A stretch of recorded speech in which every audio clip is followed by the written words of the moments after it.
मित्रांनो, आजच्या या व्हिडिओमध्ये आपण दोन खूप मोठ्या बातम्यांबद्दल बोलणार आहोत.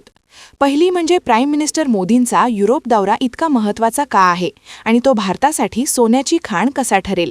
आणि दुसरी अत्यंत महत्त्वाची बातमी म्हणजे भारत आपल्या शेजारील देशांसाठी शेवटची लाईफलाईन कसा बनला आहे. येणाऱ्या दशकांसाठी जगाचा नकाशा आणि भारताचे नशीब दोन्ही बदलणार आहे.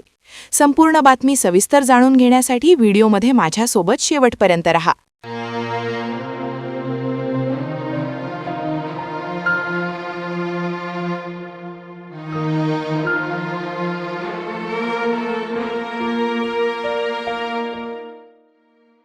मित्रांनो, भारत आणि युरोप सध्या इतक्या वेगाने जवळ येत आहेत की ज्याची कोणी कल्पनाही केली नव्हती. याच कडक उन्हात पंतप्रधान नरेंद्र मोदी युरोपचे दोन अत्यंत महत्त्वाचे दौरे करणार आहेत, ज्याच्या मागे असा एक डील आहे जो पूर्ण व्हायला जवळपास 2 दशके म्हणजेच 20 वर्षांचा मोठा काळ लागला आहे. जी भारत आणि युरोपियन युनियनने एका ऐतिहासिक फ्री ट्रेड ॲग्रीमेंट म्हणजेच FTA अंतिम रूप दिले आहे. हा दोन्ही पक्षांच्या इतिहासातील आत्तापर्यंतचा सर्वात मोठा व्यापारी करार आहे, ज्याला तज्ज्ञ the mother of all deals म्हणत आहेत. हा करार जगातील 2 अब्ज लोकसंख्या आणि जागतिक आर्थिक आउटपुटचा जवळपास 1/4 हिस्सा कव्हर करतो.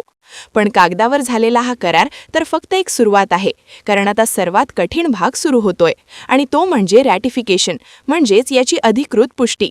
याच संदर्भात युरोपियन पार्लमेंटच्या 11 खासदारांचे एक मोठे शिष्टमंडळ याच आठवड्यात दिल्लीत पोहोचले, ज्यांनी परराष्ट्र मंत्री, वाणिज्य मंत्री आणि लोकसभा अध्यक्षांसोबत सलग 3 दिवस बैठका घेतल्या.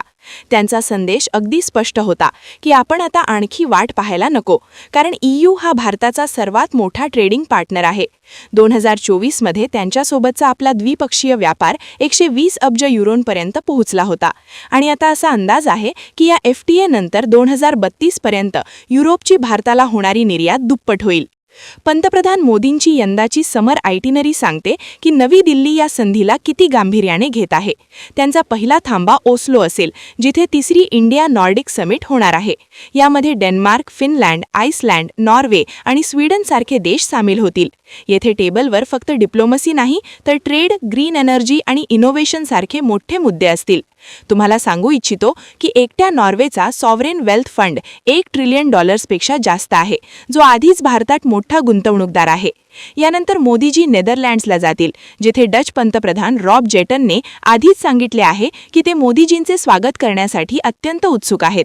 आणि त्यानंतर जूनच्या मध्यात मोदीजी फ्रान्सला पोहोचतील, जिथे राष्ट्रपती मॅक्रॉनच्या निमंत्रणावरून ते इव्हिया-ले-बामध्ये होणाऱ्या G7 शिखर परिषदेत सहभागी होतील. भारत जरी G7चा सदस्य नसला तरी प्रत्येक वेळी भारताला बोलावणे हे दर्शविते की आज जागतिक चर्चेत भारताचे स्थान किती मोठे झाले आहे. हे केवळ कूटनीती नाही तर मोठ्या प्रमाणात केलेली डील मेकिंग आहे, कारण भारताला हा FTA याच वर्षी लागू करायचा आहे आणि युरोपला या विखुरलेल्या जगात भारतासारखा एक विश्वासार्ह भागीदार हवा आहे. आता बोलूया आजच्या दुसऱ्या मोठ्या बातमीबद्दल. मित्रांनो, भारताच्या शेजारी सध्या एक खूप मोठा U-टर्न पाहायला मिळतोय.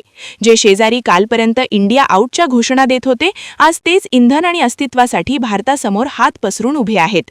इराण युद्धामुळे संपूर्ण जगात ऊर्जेचे संकट उभे राहिले आहे आणि अचानक दक्षिण आशियातील ते देश जे कधी भारताचा विरोध करत होते, आज नवी दिल्लीचा दरवाजा ठोठावत आहेत.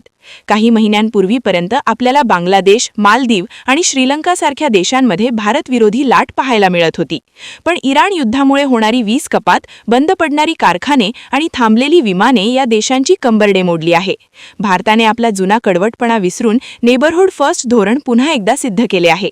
लक्षात घेण्यासारखी गोष्ट म्हणजे हॉर्मुझ जलडमरू मध्यातून जाणाऱ्या कच्च्या तेलाचा 90% हिस्सा आशियासाठी असतो आणि युद्धामुळे पाकिस्तान, बांगलादेश आणि श्रीलंकासारख्या देशांची कमजोरी उघड झाली आहे. पण इराणने भारतीय तेल आणि LPG टँकर्सला रस्ता देऊन या क्षेत्रासाठी एक लाईफलाईन कायम ठेवली आहे. भारताने आधीच बांगलादेश आणि श्रीलंकेला हजारो टन डिझेल आणि पेट्रोल पाठवले आहे आणि मालदीवच्या मागणीवरही विचार करत आहे, तर भूतान आणि नेपाळला भारताकडून सतत पुरवठा मिळतो आहे. बांगलादेश आपल्या गरजेच्या 95% तेल आणि 30% गॅस आयात करतो आणि तिथे परिस्थिती इतकी वाईट आहे की विद्यापीठे बंद झाली आहेत आणि खत कारखाने ठप्प झाले आहेत. अशा परिस्थितीत तारिक रेहमानच्या नेतृत्वाखालील BNP सरकारने भारताकडे पाहिले आणि नवी दिल्लीने तातडीने आसामच्या Numaligarh रिफायनरीमधून friendship पाईपलाईनद्वारे high speed diesel पाठवायला सुरुवात केली. 10 मार्च रोजी 5,000 टन डिझेलची डिलिव्हरी झाली आणि पुढच्या आठवड्यात 10,000 टनांची आणखी एक खेप पोहोचणार आहे.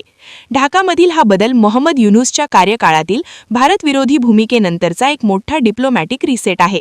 हेच हाल मालदीवचेही आहेत, जिथे राष्ट्रपती मोहम्मद मुइझू इंडिया आउट मोहीम राबवून सत्तेवर आले होते आणि भारतीय सैनिकांना बाहेर काढले होते. पण आज ऊर्जा संकटामुळे मुइझूंनी पोलखोल झाली आहे. तिथले पर्यटन आणि जनजीवन ठप्प होत आहे, ज्यानंतर मुइझूंना नाईलाजाने पेट्रोल आणि एव्हिएशन इंधनासाठी भारताकडे मदत मागावी लागली आणि त्यांनी अलीकडेच भारताला एक विश्वासार्ह भागीदार म्हटले आहे. दुसरीकडे श्रीलंका, जो अजूनही 2022च्या आर्थिक संकटातून सावरत आहे, त्यानेही इंधनाच्या किमतीत 33% वाढ झाल्यानंतर भारताकडे धाव घेतली.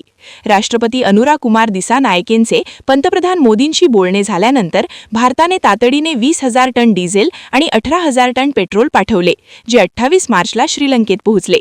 संपूर्ण दक्षिण आशियात आता एक गोष्ट स्पष्ट झाली आहे की ऊर्जा सुरक्षेसाठी भारताला कोणताही पर्याय नाही. राजकारण काहीही म्हणो, पण भूगोल आणि गरजा युती ठरवितात. जे कधी द्वेष आणि विरोध होता, ते आता पूर्णपणे अवलंबित्व म्हणजेच रिलायन्समध्ये बदलले आहे. इराण युद्धामुळे संकट आले असेल, पण भारताच्या प्रतिसादाने संपूर्ण जगाला एक मोठा संदेश दिला आहे की दक्षिण आशियात भारत आजही सर्वात महत्त्वाचा खेळाडू आहे. संकटाच्या वेळी शेजारी कितीही भांडले तरी त्यांना माहीत असते की मदतीसाठी कोणाला फोन करायचा आहे. मित्रांनो, आता एक प्रश्न तुम्हाला, की भारताने मालदीव आणि बांगलादेशसारख्या देशांना मदत करावी की भारताच्या गरजांवर लक्ष दिले पाहिजे? तुमचे मत कमेंट करून नक्की सांगा. मित्रांनो, जर तुम्हाला आजचे हे सविस्तर विश्लेषण आवडले असेल तर व्हिडिओला एक लाईक नक्की करा आणि अशाच पडद्यामागच्या जागतिक घडामोडी सोप्या भाषेत समजून घेण्यासाठी आमच्या चॅनलला सबस्क्राईब करायला विसरू नका. भेटूया पुढच्या व्हिडिओमध्ये. तोपर्यंत पाहत रहा ॲब्सोल्यूट भारत. जय हिंद.